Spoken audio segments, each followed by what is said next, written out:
Here it is. What we will be talking today, I believe you have heard it many times over and over again, but this is very important that we need to go back to it over and over again as well.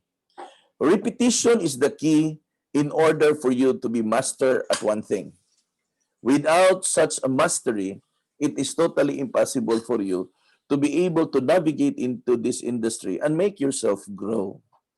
Now, I have set aside another topic with regards to how are we going to get a prospect, and that is actually dealt with our training on Facebook, on social media marketing. That includes Facebook, Instagram, YouTube. What else? In fact, I even included TikTok already. So those are actually the avenue wherein we funnel and we will be able to get our prospect and our leads. So let's assume that what we will be talking today is that you already have the prospect. Nag-inquire na sa'yo yung prospect na yan. So everything of what we do will always begin with a prospect. Kung wala po tayong prospect, wala po tayong pag-uusapan na magiging closable po natin. We spend so much time in doing promotions. We spend so much time in doing marketing so that people will see what we are doing, so that people will see what we are selling. And that is the reason why ikaw at ako are posting on Facebook, on Instagram, on YouTube, in TikTok, and kung saan-saan man na channel. Ang iba sa atin ay nag-subscribe ng Property 24, Carousel, may Lamudi, may That Property, may My Property, at kahit ano-ano pa. But the point of those platform or the value and the significance of those platform is it will help you gather more and more prospect clients. Your work in here actually will involve 70 to 80% of that marketing. Ibig sabihin, promotion. Kung hindi mo po gagawin yan, hindi po kayo makikita ng posible na magiging kliyente po natin. So you have to be diligent enough in the area of promoting and in marketing. And that is actually requires your discipline in order for you to be able to post on something. Now, my basic suggestion, and through the years that I've been doing real estate since 2011, it is totally impossible for us that we will be able to know every project there is. Malabo po mangyayari yan. Napakahirap po. That is the reason why we're putting up BDM, so that there will be people that whom we can ask. But again, ang limitation po ng utak natin ay meron po. Hindi po yan infinite. So ibig sabihin, hindi po kaya natin talagang i-remember lahat. And isa pa, we cannot be an all-knowing agent na alam natin lahat ng sagot sa mga tanong ng mga kliyente natin. My suggestion is this: why won't you start a one or two project that you can master at? No? Find one or two project that you can be master at and be good at it. No? Be good at it. Then after you are able to master such a developer, such a project, then add a little. No? Add some more. Another one or two. You cannot know everything at one setting. So do it on a gradual phasing. So aralin mo, isa, dalawang project ngayon or tatlo. Then after that, magdagdag ka naman ulit, another 2 or 3 project naman na pwede mong aralin.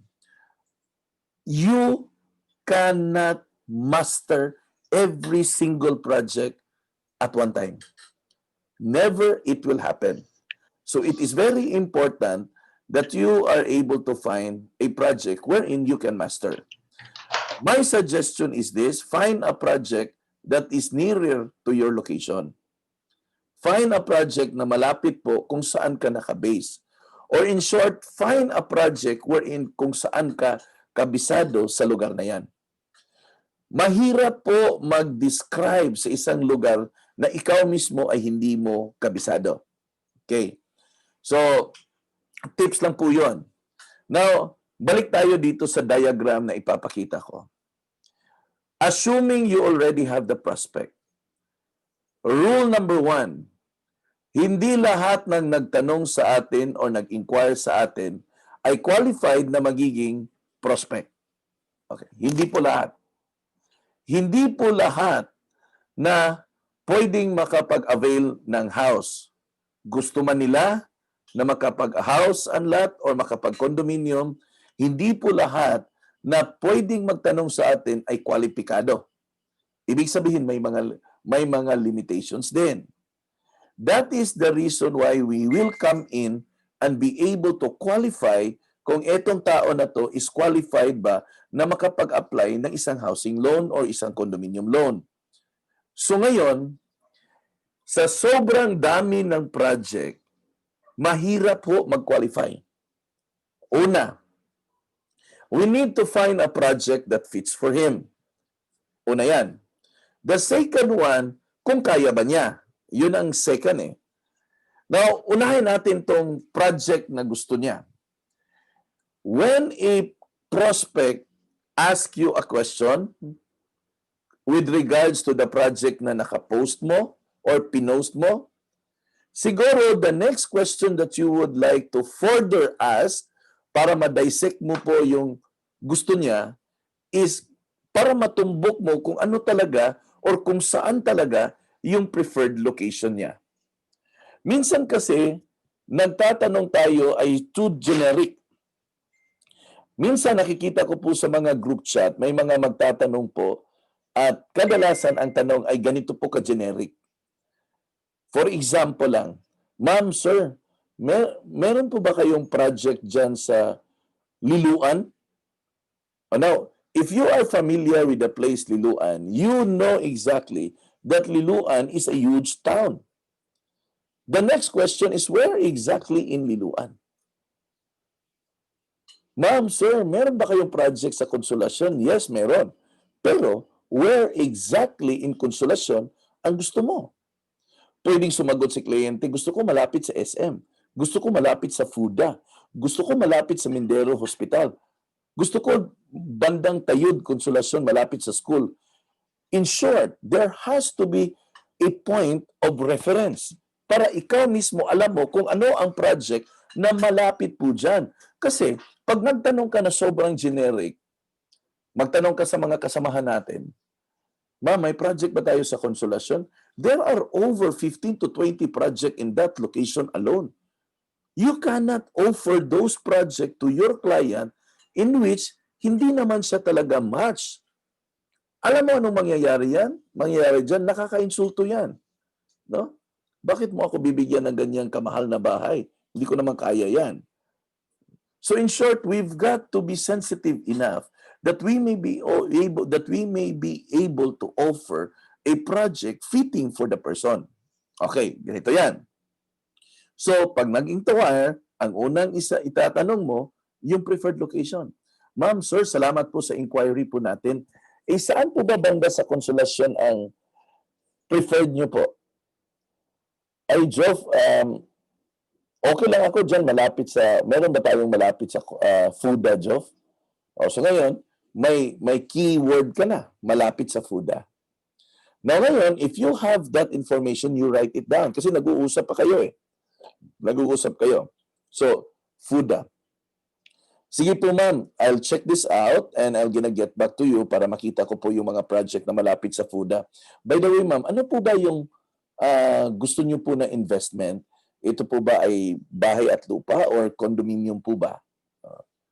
Kasi mas mainam po yung magtanong eh. It's better to really ask questions rather than just assume it. Okay? So, sabihin niya, bahay at lupa lang akin, Joff. So, take note mo, bahay at lupa. Okay? Now, ma'am, if you don't mind, magkano kaya yung estimated budget mo on a monthly basis, ma'am, para dito sa project natin na investment? Okay, bakit kailangan monthly? Number one, wala pong sa atin na nagbabudget yearly. Kayo ba, nagbabudget ba kayo sa bahay yearly? Ang iba nga sa atin, weekly ang budget eh. No? So, ibig sabihin, it is totally impossible na may nagbabudget po sa atin on a monthly basis. So, it is practically okay to ask our client para alam natin kung ano yung magiging push po natin. Ma'am, sir, if you don't mind, magkano po ba ang budget monthly na kaya po ninyo para iset aside, no? Or budget monthly na iset aside nyo po para po sa plano nyo pong investment dun sa bahay at lupa or sa condominium. So pag sinabi niya sa'yo na, Jeff, okay ako, hanggang 15,000, okay pa ako dyan.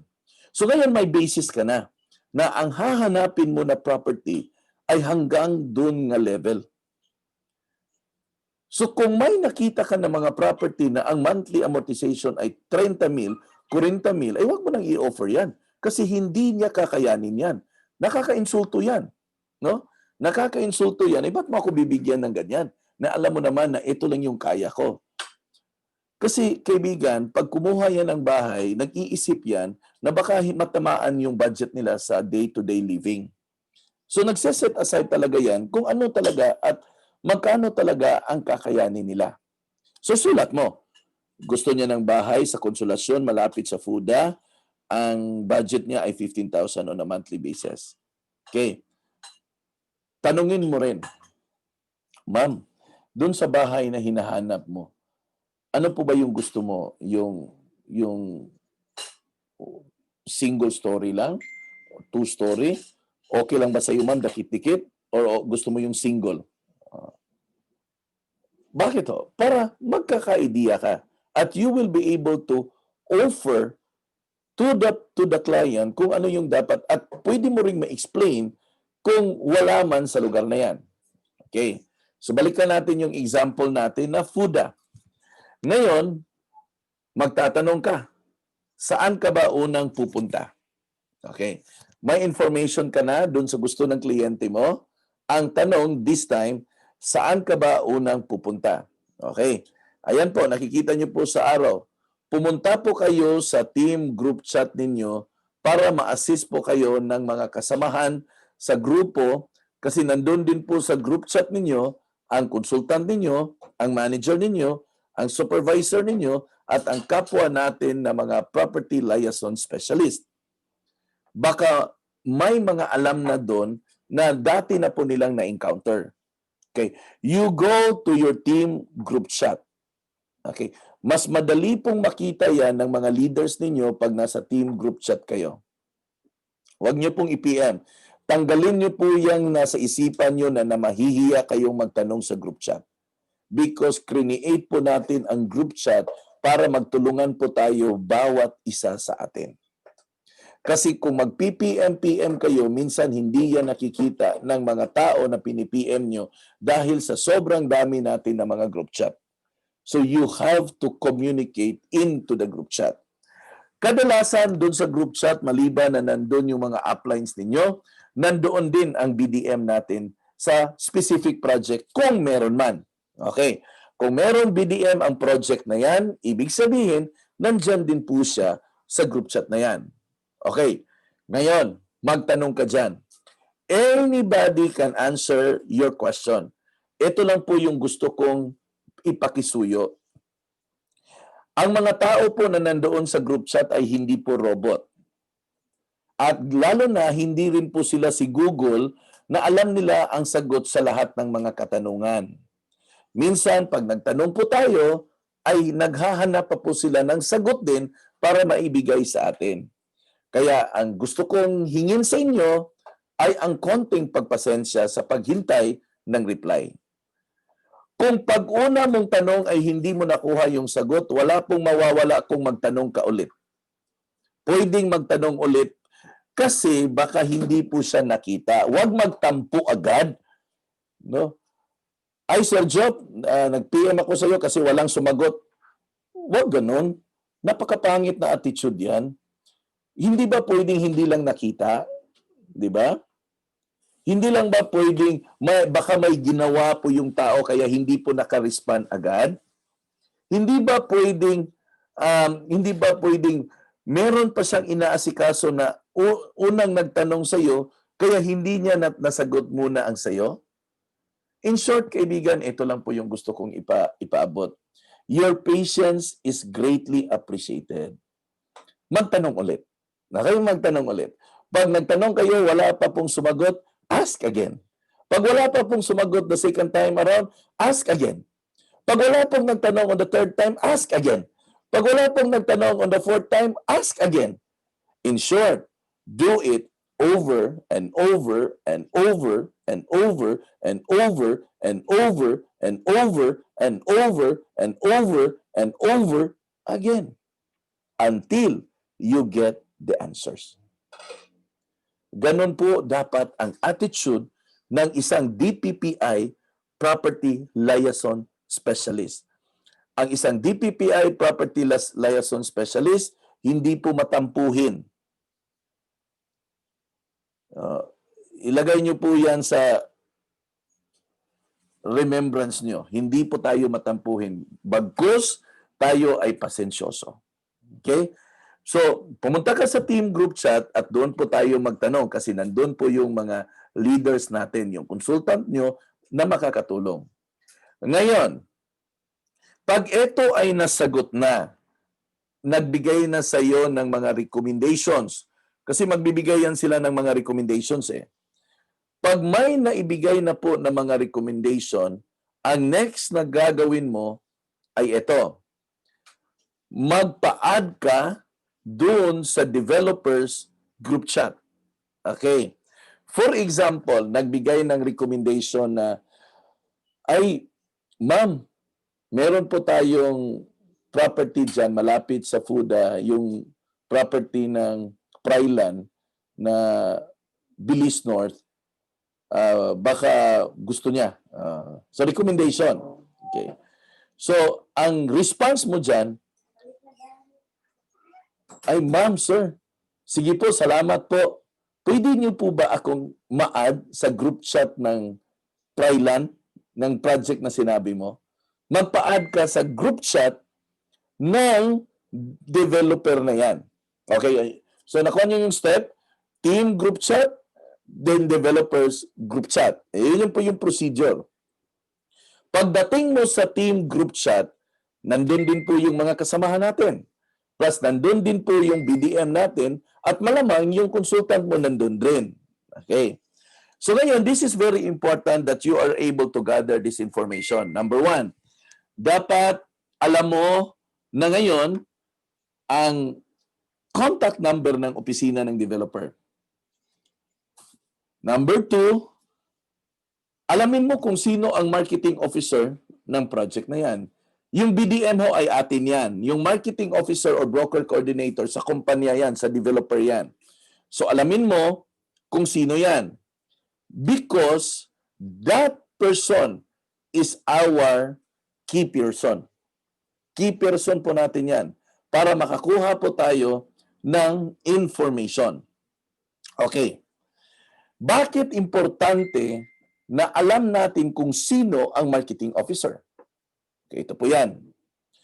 Ang lahat ng information na pinapasa-pasa ng mga kasamahan natin na mga property liaison specialist, ang tawag po natin dyan ay hand-me-down information. Pinasa, hand-me-down information. Pag ito po ay hand-me-down information, malaki po ang chances na may mabawas o may madagdag. Tama po ba? Kasi hand-me-down eh. Nakikita niyo po yung message relay. Pagdating sa dulo, iba na yung message. Ganun po yon ang hand-me-down message. Now, delikado ang hand-me-down message. Okay lang po ang hand-me-down message for the initial na information na pwede mong i-share sa kliyente. But, pag malalim na po ang diskusyon, hindi po siya pwede ang hand-me-down information. Alam mo bakit? Ano ang tawag ko sa hand-me-down information? Ang tawag ko sa hand-me-down information ay pareho lang po siya sa tinatawag natin na chismis. Tama po ba? Hand-me-down eh. Chismis. Ang tanong, kailan ba nagiging tama at nagiging makabuluhan ang chismis? Bagkus ang isang chismis ay mapanira pa at mali-mali pa ang information minsan. So para po secure kayo doon sa kliyente ninyo, my suggestion is this. Connect to the true source. Connect to the real source of information. Sino ba ang real source of information? Sino ba ang true source of information? Itong marketing officer ng developer. Nandyan po yan sa group chat ng mga developer na ginagawa natin. So you communicate with them, you talk to them, you ask questions to them. Right from the horse's mouth. You will never go wrong. Alam mo bakit? Kasi sila ang source ng information. Lahat ng information na pinas down sa iyo, dito mo ma-validate kay marketing officer. At dito mo rin malalaman sa kanya ang ilan ng natira. Yung inventory. Di ba? Yung tinatawag natin na inventory. So in short, get the information right from the horse's mouth. Importante po yun. Kasi na gusto nating ma-avoid ang mga possible mistakes that we can encounter sa isang hand-me-down information. Okay? So ngayon, nakita mo na yan, nasa loob ka na ng developers group chat, alam mo na yung contact details ng developer, yung marketing officer, at more so, alam mo rin yung address. Bakit ho? Kasi pag nag-reserve ang kliyente mo, hindi ka naman mag-reserve sa upline mo eh. Hindi ka naman mag-reserve din sa opisina natin. Doon ka mag-reserve sa opisina ng developer at doon ka rin makipag-reserve, makipag-usap sa marketing officer ng developer na yan. Ang mga upline natin, yung mga BDM natin, yun lang ay mga support group natin. At the end of the day, lahat ng reservation natin ay lalapag po yan doon sa tinatawag natin na developer's office. Okay? Ngayon, maliwanag po ba? Bago tayo mag-proceed, baka may question po kayo. Sige daw, para kasi mas gusto ko na magkakaroon tayo ng interaction. Baba ko muna to ha. Ayan ha. Sige. Let me see if you have questions para based doon sa ano natin ha, yung pinag-usapan natin. Para maisa-isa natin bago po tayo mag-move forward into the next topic. Sige daw. And kayo po dyan sa Facebook Live, if ever you have question, pwede rin po kayong mag-comment po dyan sa comment section at sasagutin din po natin yung katanungan ninyo po. Kayo din po dito sa Zoom, pwede rin po ninyong i-type dyan po sa chat box at sasagutin natin.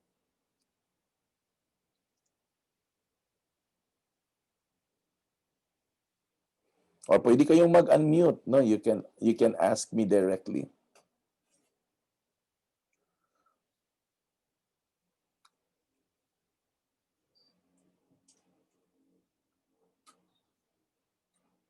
Okay?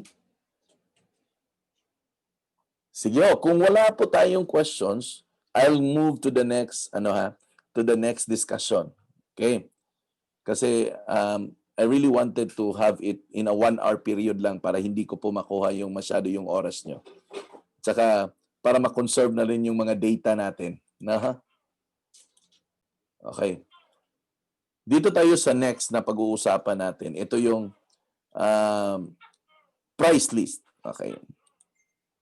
Minsan po nakikita nyo po yan sa mga group chat natin na may mga price list na sinishare. Ang price list ho ay nandyan na po lahat ang dapat mong malaman sa isang proyekto. Ito po ay isang sample price list ng Sibulan Master na project. Medyo may kaibahan lang po ang forma ng mga price list pero ang laman po niyan ay halos pareho lang po. Okay. Now, ano ba ang sinasabi ng price list sa atin? Okay. Now, tingnan po natin on the screen. On the left side, nakikita nyo po dyan yung nababasa nyo na unit. Kung titingnan mo yan, that perfectly describe the type of the unit, the area, the block number on the unit number. So ito po ay isang condominium na project, Casamira Towers. So in short, doon sa gustong malaman ng kliyente kung ano yung type yan, studio ba yan, one bedroom ba yan, two bedroom ba yan, nandyan po, ayan, ST type. So ibig sabihin studio. Yung laki, yung area, nandyan, 26.03. Anong block po yan? Anong floor po yan? Ayan, may level, may number. So in short, alam mo na ngayon kung ano to at saan to. Tingnan mo ang next nga bracket, yung nakalagay pricing. Okay. Doon sa pricing, nakikita mo na lahat yung tinatawag nila nga list price at transfer charges. Ang total po niyan ay yung total contract price. Ang total contract price is the sum of the list price and the transfer charges. Ano po ba yung transfer charges? Ayan po yung mga tax. No? Yan po yung mga tax sa pagbili ng property, capital gain tax. Miscellaneous fees that covers doon sa pag-transfer ng titulo kasi may involved na pera yan. Pag-transfer ng titulo mula po sa developer papunta po sa kliyente, may involved po na pera yan. And that is what is termed as the transfer charges. Ang total po niyan ay tinatawag natin na total presyo, total contract price. Okay? Right beside the total contract price is the reservation fee. In this case, it's 15,000 pesos. So ngayon, alam mo na kung magkano yung babayaran ng kliyente mo para ang unit ay ma-reserve para sa kanya. Okay? So, ito na yung sasabihin mo sa kanya na, Sir, Ma'am, Sir, ito po yung reservation fee, 15,000 pesos. Ngayon, pag-uusapan natin yung remaining after the reservation.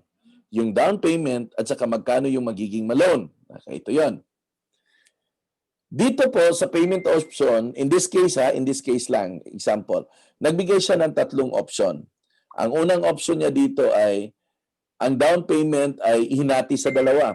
5% na spot cash at 5% na pwedeng bayaran sa loob ng 40 months. Ayan, nakalagay. Over 40 months. 5%, 40 months. Ang balanse, 90% ipapasok sa bangko. Yun ang option 1. Option 2. Meron dito 10% babayaran cash, tapos yung 90% ay bangko na. Ang pangatlong option ay ito. Yung 10% na DP, na down payment, ay babayaran for 40 months, ang balanse ay nasa bangko. Kung titingnan nyo po, 10, 10, tapos itong una, 2.5. So, ibig sabihin, yung down payment niya ay 10% dun sa list price, dun sa presyo. Okay? So, hinati lang, may mga payment scheme. Ang 90% ay papasok po yan either sa dalawang option. Papasok sa bangko or papasok sa Pag-ibig bilang isang loan. Okay? Papasok sa bangko, papasok sa Pag-ibig bilang isang loan. Now, ngayon, ang interest ng bangko at Pag-ibig, nagbabari po yan. So, the best way is to ask the bank and to ask the Pag-ibig. So, in short, magtanong din pag may time. Yun po yung pinaka-key dyan, pinakasusi. Okay? So, ito po yung paano basahin ang price list. Okay? Na ngayon, may 90% kasi dito na pinasok natin sa bangko. Ngayon, yan po ay i-compute ng bangko kung magkano ang magiging monthly. Okay? Kung magkano ang magiging monthly natin. Okay. Later on, tuturuan ko kayo kung paano mag-compute ng monthly. Okay? So, dito po ba sa price list, wala po ba tayong questions? Kasi we have 15 minutes more to go para po mag 1 hour. No? I'm trying to be conscious with my time as much as possible para ma-conserve din po yung datas niyo. Okay? Sige, kung wala pong question, ay mag-move forward po ako sa next na slide. Okay, ito po yun. Very important po to. Very important po to kasi kadalasan nandito po ang pinakamaraming katanungan sa mga kasamahan natin. Ang isang transaction po mula po sa pag-reserve hanggang po sa paglipat ng bahay ay hinati ko po siya sa 3 transaksyon. Una, ito yung reservation. Pangalawa, ito yung payment of equity or down payment. At ang pangatlo po ay ito po yung loan takeout. Okay, dito tayo sa reservation. Sa pag-reserve ng kliyente doon sa property, ang balido po niyan ay 30 days lang. Paglagpas na ng 30 days po, non-refundable po yan, ma-forfeit na po yan. Okay? Yang reservation fee na yan ay ikakaltas po yan sa total presyo ng property na binili. Okay? Yung reservation fee na yan ay ikakaltas yan sa total na babayarin ng property. Okay. So ngayon, tingnan niyo po yung arrow on the right. Ayan. After magbayad ng reservation, after 30 days, mag-uumpisa na po siyang magbabayad ng down payment. Depende po sa project, depende po sa developer ang termino niyan. Pwedeng isang buwan, up to 48 months, or even more. Ang iba dyan, may 60 months pa nga eh. Yang payment period ng down payment, no? Kung ang down payment ay 48 months to pay, ibig sabihin, within 48 months, itong subdivision na to ay matatapos. O yung bahay mo matatapos, yung komunidad mo matatapos. So ano po ba yung significance dyan? Okay. Ito po yung significance. Ang significance po dyan, yan po ang magiging hudyat kung ikaw ba ay makalipat na kasi maa-approve ka na ng loan sa bangko or kaya sa Pag-ibig. Okay. Na mula po sa reservation hanggang payment ng equity, siguro sa kalagitnaan nito, right at the middle, dyan po mangyayari ang mga signing ng dokumento, submission ng mga requirements, yan po lahat, dyan po lahat mangyayari po yan, ang mga submission ng mga papeles. At dito po, kayo po bilang property liaison specialist, malaki po ang tulong na gagampanan nyo po dito para po ma-materialize yung gustong mangyari ng kliyente. Okay? Serbisyo po serbisyo publiko po ang gusto nating mangyari dito.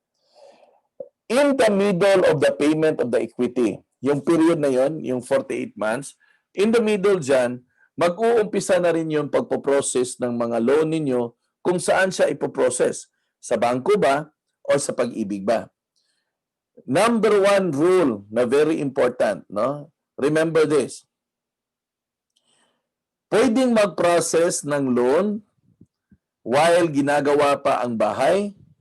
Pwede sigurong magkaroon ng approval bago habang ginagawa ang bahay or condominium. Pero hindi po ma-loan take-out ang pre-process na loan hanggat hindi po matapos ang bahay or condominium. Ulitin ko po. Pwedeng mai-process ang loan, pwedeng magkaroon ng approval ang loan habang ginagawa ang bahay, pero never na ma-loan take out siya kung wala pa po ang bahay or kung wala pa po ang condominium. Okay. Ano po ba ang significance dyan? May batas po tayo ngayon na hindi po mag-loan take out ang bangko or Pag-ibig hanggat hindi nila makita or ma-inspect ang bahay or condominium mismo. Okay? So, si Karen nagtanong, anong ibig sabihin ng loan take out? For example, Karen, nag-loan ka. Nag-apply ka ng application, proseso po yan. Nag-process ng loan. Ang pagbigay ng bayad ng pera doon sa niloan mo, yun po ang loan take-out. Okay? Yung bahay na kinuha mo, ang binayaran mo pa lang, down payment pa lang. Ang sobra nun ay nag-loan ka either sa bangko or sa Pag-ibig. Ngayon, hindi po i-release sa Pag-ibig or sa bangko ang pera na to doon sa developer hanggat hindi po tapos ang bahay na kinuha ni kliyente. Dapat tapos na ang bahay, dapat tapos na ang condominium bago pa i-release ang pera na to papunta sa developer para pangbayad doon sa bahay na kinuha ni kliyente. Okay? Ngayon, si kliyente, hindi na magbabayad sa developer, doon na siya magbabayad sa Pag-ibig or sa bangko. So, ibig sabihin, si Pag-ibig or si bangko ang nag-finance doon sa bahay na kinuha ng kliyente. Okay? So, yun po yun. Pag nakakuha na ng approval, tapos na ang bahay, of course, ma-release na po ang pera. That is the time na yung kliyente ay makapag-move in na po doon sa bahay or sa condo na kinuha niya kasi bayad na siya. Binayaran ni bangko or binayaran ni Pag-ibig. Okay?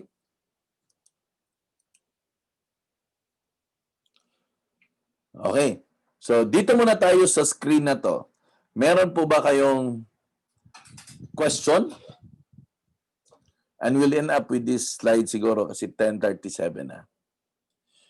Importante po to guys, you ask question pag hindi po siya malinaw.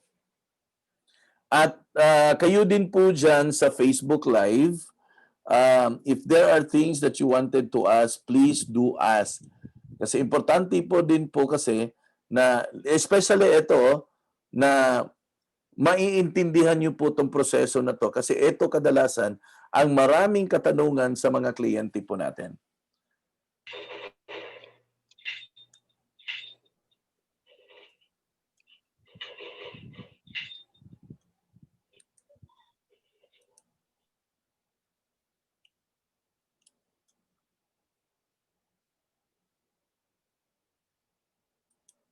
May question po ba guys?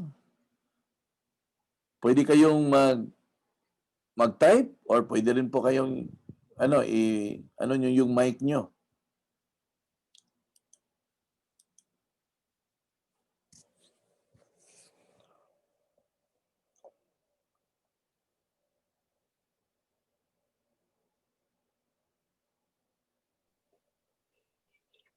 Hi, sir. Good morning. Yes, ma'am. Good morning. Sir, iklaro lang ako, sir. Lahat ba ng developers ay mag-a-assist ng Pag-ibig at bank sa loan nila? Or depende po sa developer kung mag-a-assist sila sa Pag-ibig at bank loan po nila? Mostly for Pag-ibig, the developer will do that. Mostly. Medyo rare na lang po kasi ngayon na individual ang processing ng Pag-ibig loan. So, ang mga developer na ngayon ang nagpo-proseso. Kasi, number one, requirement din po kasi sa kanila na maservisyuhan yung mga kliyente nila.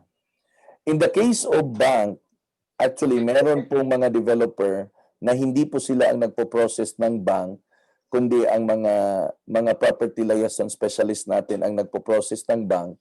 Kasi sa bangko po, nagbibigay kasi sila ng additional commission sa mga ahente na nagpo-process ng loan.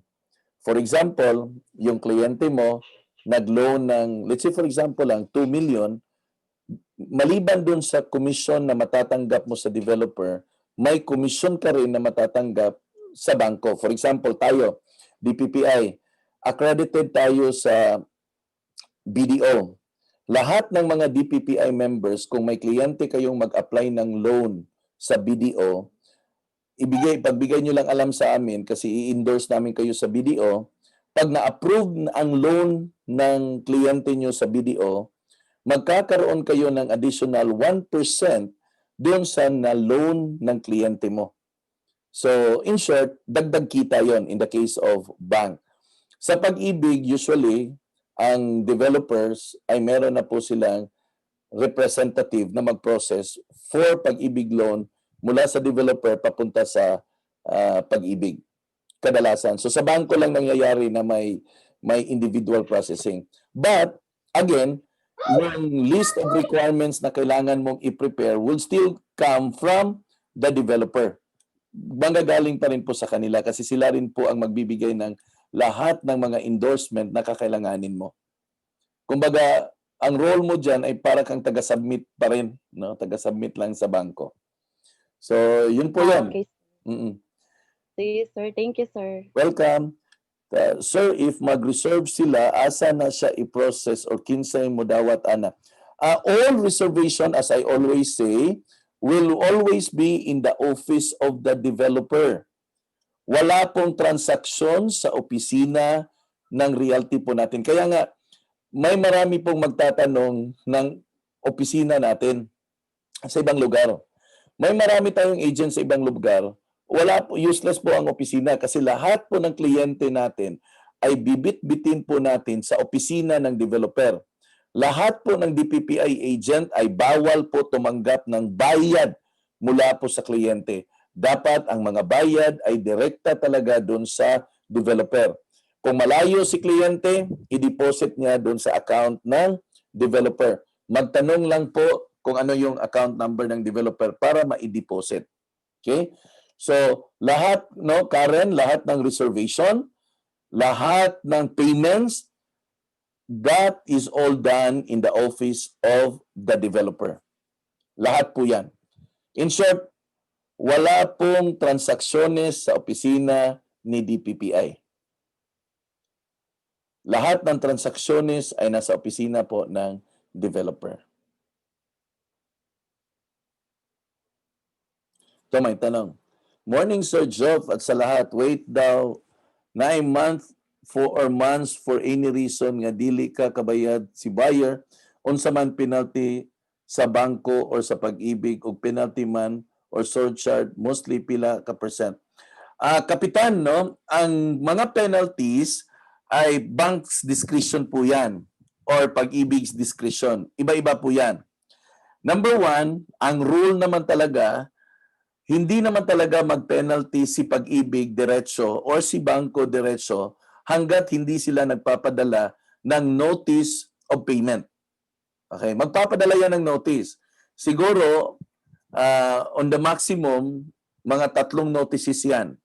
So, if situation demands na medyo naipit ka na talaga yung buyer, ipit talaga sa pagbabayad, the only suggestion that I can really give is harapin si bangko at harapin si pag-ibig at based on the experiences we have, the bank and the pag-ibig can always make a certain consideration based on reasons. So, ang nagka-problema kasi minsan, pag naka-receive ng mga notices na ganon, natatakot na magpakita.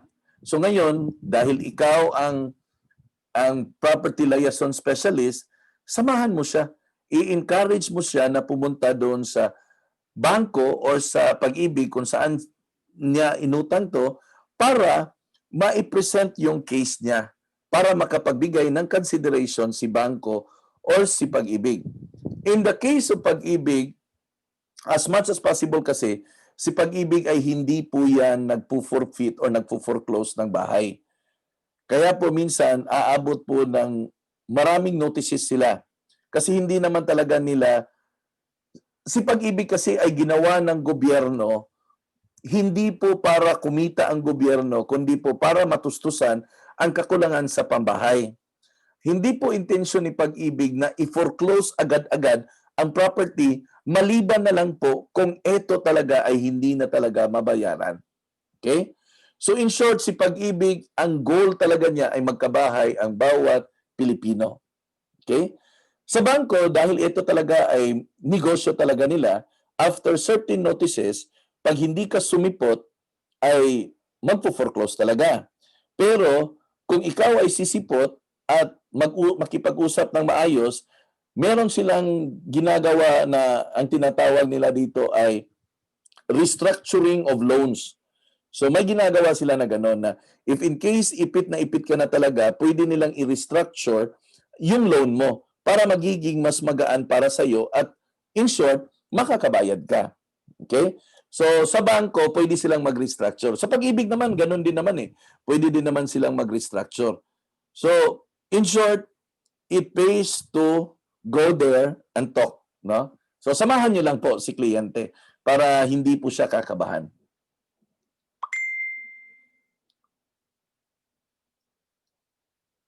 Any more question, guys? No, maganda yung tanong ni Kapitan, no? Maganda yung tanong kasi nangyayari talaga 'yan. Nangyayari yan. And at the same time, hindi mo maiwasan na there are really challenges with regards to payment sometimes. But as I always do with our clients, with my clients in the past, sinasamahan ko na lang yan na pakiusapan si bangko, pakiusapan si Pag-ibig, at meron naman tayong mga tinatawag na mga promissory notes. No? Si Pag-ibig may mga promissory notes din yan. Si bangko may mga promissory notes din po yan. So, mainam na po na pumunta talaga para mapag-usapan. Okay?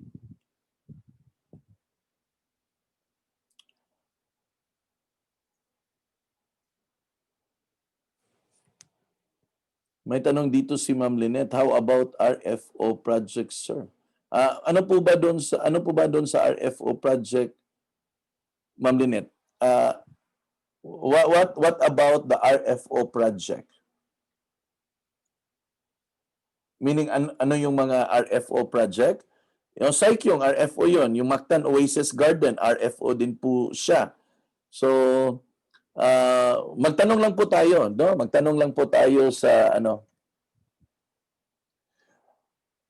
requirements ng ma'am? Anong requirements ng... It's just the same basic requirements even if it's RFO. No, it's the same basic requirements. The same basic requirements, the same requirements din po yan sa financial requirements. Wala pong kaibahan whether ito ay pre-selling or ito ay RFO. The same po ang requirements lahat, no? Pag nag-loan na.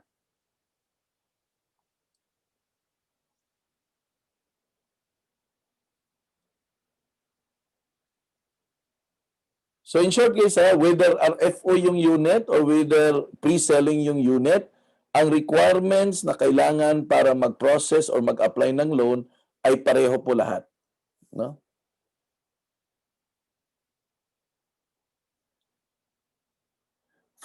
Anong ibig sabihin, Ma'am Lynette? Hindi malinaw eh. For bank or Pag-ibig financing, turnover of properties, it's still gonna be loan takeout, no? Whether RFO yan na kinuha, ang pagbabasihan ng turnover will always be loan takeout. Kung pre-selling yan, ang pagbabasihan ng turnover ay ang loan takeout pa rin. It's always gonna be loan takeout.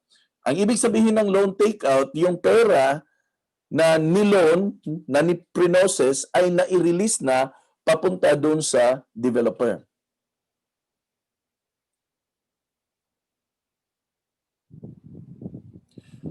No problem, Lodi. Pag may reservation po kayo, lahat ng developer ay magbibigay sa iyo ng checklist. No? Magbibigay ng checklist. But for the purpose of, actually may ibang session ako dyan for documentation eh. But anyway, you asked naman, doon sa sinasabi nating basic requirement, ito po yan.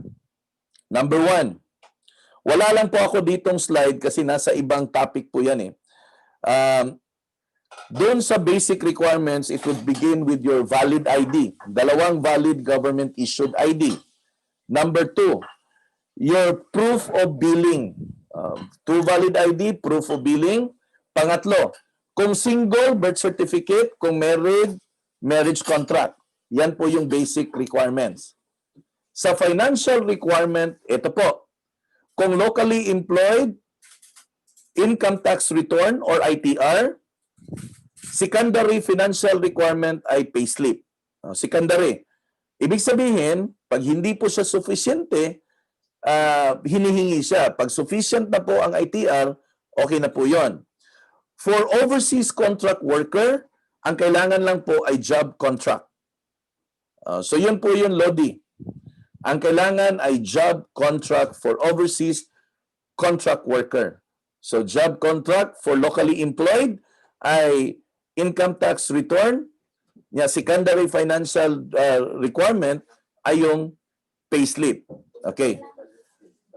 May dagdag minsan to validate the authenticity of the job. Certificate of employment with compensation and benefit. So nadadagdag yan minsan. Minsan hindi humihingi ang developer niyan Minsan, pag medyo hindi siya kampante, medyo nagdududa siya, minsan na humihingi siya ng ganon. Okay? So, kadalasan nagiging standard na rin na humingi ng COE, no, Certificate of Employment with compensation and benefit. Okay? So, yun lang po, Lodi. No, actually, napakasimple.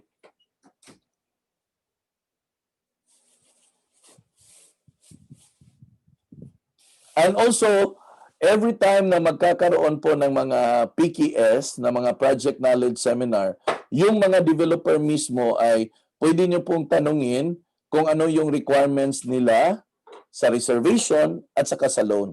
And they will be glad to tell you. Kasi ang mga developers naman talaga ang hihingi sa atin yan para ma-process yung loan. So, kadalasan, nagbibigay na sila ng checklist. Right? Chine-check na lang natin. Si Helen Mission, nagtanong siya dito. Sir, unsay pasabot 48 months down payment?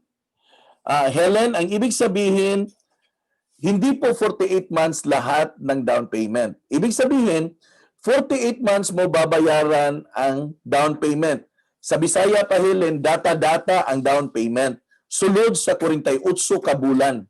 So, naiuban na 1 month ra, naiuban na 1 year, naiuban nga 2 years, naiuban nga 3 years, naiuban nga 4 years, naiuban nga 5 years, depende sa developer kung pila ka buwan bayaran ang down payment. So dili pa bayaran ang down payment one time. In short, gipadata-data sa imuha ang down payment. Mao na siya ang gitawag nato nga term, no? Giterm ang down payment. Ito may question. Yung iba po, sir, namamahalan sa reservation fee. Paano ko ba ma-explain sa client? Ma'am, sir, ito na lang po yon. You can never explain what is a fact. That is the reservation fee. The problem here is actually, how have you qualified the buyer? So, ibig sabihin, kung na-qualify mo talaga si buyer, ibig sabihin, fit siya at capable siya to pay the reservation. Ibig sabihin, swak ang property na binigay mo para sa kanya. Angkop para sa kanya. Wala po tayong ma-explain dyan, no? Kasi yan po talaga ang reservation fee. At yan talaga ang babayaran para ma-reserve yung unit. Hindi naman po ito palengke na pwede tayo humingi ng tawad-tawad, no? So, gano'n na talaga yan, no? It's either, they're going to take it or not. Si Roslyn, sir, ang equity term is depende man sa developer. Yes, Rose, no? The equity term is always depende sa developer. May mga developer na 1 year, 2 years, 3 years at sila po yung decide kung ilang months. Kasi yung number of months na binabayaran ang equity, yan din po kasi ang building period nila. So yan din po ang period na tatapusin nila yung property. So pag sinabi nila na 2 years, ibig sabihin, itong project na to matatapos within 2 years. Pag ang equity dyan ay 3 years, ibig sabihin, ang project na yan ay matatapos in 3 years. Pag ang equity ay 4 years, ibig sabihin, ang project na yan ay matatapos within 4 years. Kasi hindi naman makapag-loan takeout pag wala pa pong bahay or condo unit.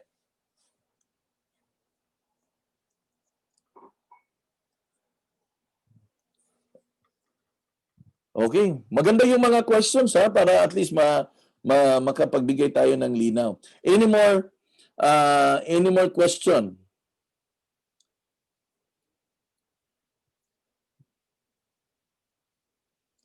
Yes, lahat po ng reservation fee ay ikakaltas po yan sa total contract price. So sa lahat ng mga babayaran ng kliyente natin dito, lahat po yan ay maididak po sa total contract price. So in short, wala pong masasayang doon sa mga binayad nila. Ang doon sa transfer charges, yun ay kinolekta lang ng developer kasi ibabayad din nila yan papunta sa BIR. No? So all of the sale of a property, meron po siyang babayaran talaga na buhis, no? Yung tinatawag natin na capital gain tax, no? So wala tayong ano dyan eh, wala tayong magiging kalabasan dyan eh, kundi magbabayad na lang talaga.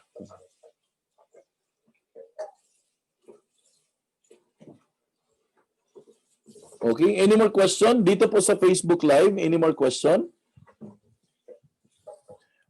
Nasagot ko ba yung tanong mo, Ma'am Lynette? Kasi naguguluhan ako dun sa question eh.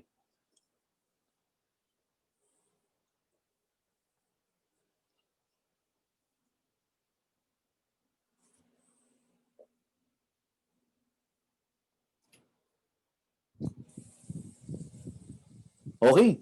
No, if wala na po tayong question kasi mag-11 o'clock na at I believe may mga estudyante po kayo na inasikaso rin kasi may mga estudyante na tayo back to school. So, magutom din yun eh. Yan dito. May pahabol si Danhid, no?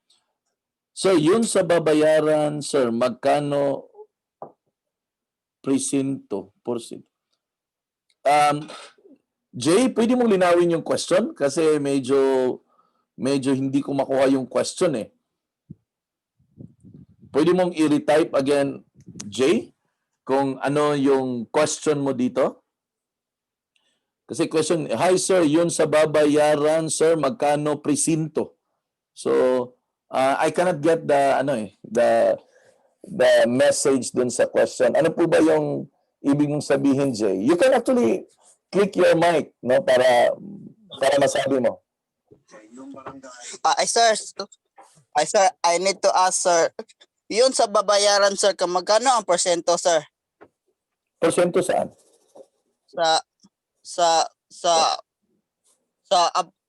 About sa mga developer, sir ba? Porsyento sa ano? Para ano? 'Di ba? Di ba kanina kay ginabayaran 1%. 1%? Yes, sir. Binasaya, Jay, para masabtan ako. Kasi wala akong sinabi na may bayad na 1%. Ang sinabi ko, ang bangko, pag ikaw ang nag-process ng loan, bibigyan ka ng komisyon ng bangko dun sa pre-process mo na loan na 1%. Sige na, sir. Sir, kanagets ko na, sir. Salamat, sir. Okay. Lodi, ang reservation po, wala po. Ang pag-compute ng komisyon ay base po yan sa total contract price.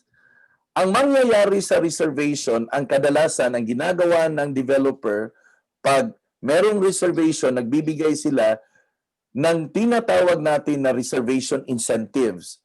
Iba-iba po yon. Walang percentage po dyan. Minsan may reservation na ang binibigay nila bigas, minsan may reservation na binibigay nila pera. As to how much, depende po yan sa developer kung magkano ang ibibigay nila. So, nagbavary po yan. So, pag magkaroon ng reservation, the best way is tanungin nyo lang po ang developer na, sir, meron po ba kayong incentives pag na-reserve to? Pag sinabi nilang meron at magkano, ay sa'yo po yan. Pwede mong i-claim yan. So, every developer, nagbabari po yung tinatawag natin na reservation incentives. Tapos yun sa komisyon, ang pagbabasihan nila yung presyo, tapos yung mode of releases nila, depende na rin po yan sa developer. Kaya nga doon sa orientation, sinabi natin na the best way to know is you ask the developer kung ano yung mode of releases nila. Kasi dito naman sa atin, ang mga partners naman natin ang binigyan natin ng karapatan para mag-check doon sa mga commissions. Para kayo mismo alam nyo kung meron ng commission or wala. Para hindi nyo kami hahanapan sa mga bagay na wala talaga. At least kayo talaga mismo ang may alam kung may commission or wala. Gusto natin na right from the first hand talaga ay kayo yung may unang alam.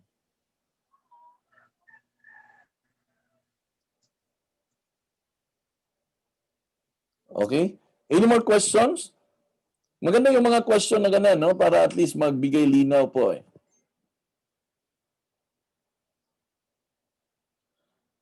Sa Facebook Live, meron pa bang karagdagan na question?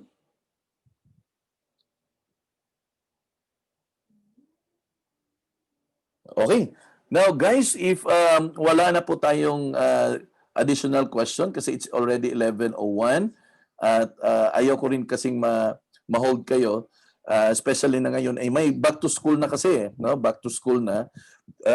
Ito yung inano ko na I really have to be conscious with it kasi may mga anak din po na inaasikaso ang mga kasamahan natin. Ito lang, konting announcement, no? Mamayang hapon, 1:00, kung nasa malapit lang po kayo dito sa Tamiya, sa Lapu-Lapu, may showroom po ang Paseo Groove. Pwede po kayong bumisita. Nandun po si BDM Janice para kahit papaano po makapag-witness po kayo. Kung hindi mo naman kayo makapag-attend doon sa actual visit ng showroom, mamayang 2:00 ang Santa Lucia po ay magkakandak po sila ng tinatawag na Project Knowledge Seminar 2:00 po ng hapon. So si BDM Melbert ngayon I think nagpapalabas na ng mga links para sa Zoom at anyway nasa group chat naman kayo at nakikita niyo po 'yon. Okay? So maraming salamat po sa oras. Kita-kita po tayo mamayang 4:30. Mamayang 4:30 po pag-uusapan natin yung Project Genesis. 'Yun po yung project ni DPPI, no? So pag-uusapan natin yung Project Genesis at ngayong gabi, very important. Di ba kahapon nagre-recruitment seminar tayo? Ngayong gabi po, 8:00, meron po tayong recruitment seminar para doon sa mga hindi po nakadalo ng morning, 8:00 ng gabi, pwede silang mag-attend. At the same time, 11:30 p.m., meron din po tayong recruitment seminar para doon sa mga team abroad. Kung may kakilala kayo na nasa abroad, ay recruitin na ninyo para mas madali silang magbenta doon sa labas ng bansa. 11:30 p.m. din po yun. Mangyayari yan today, Friday. Okay? So, thank you. God bless you all. And bye-bye.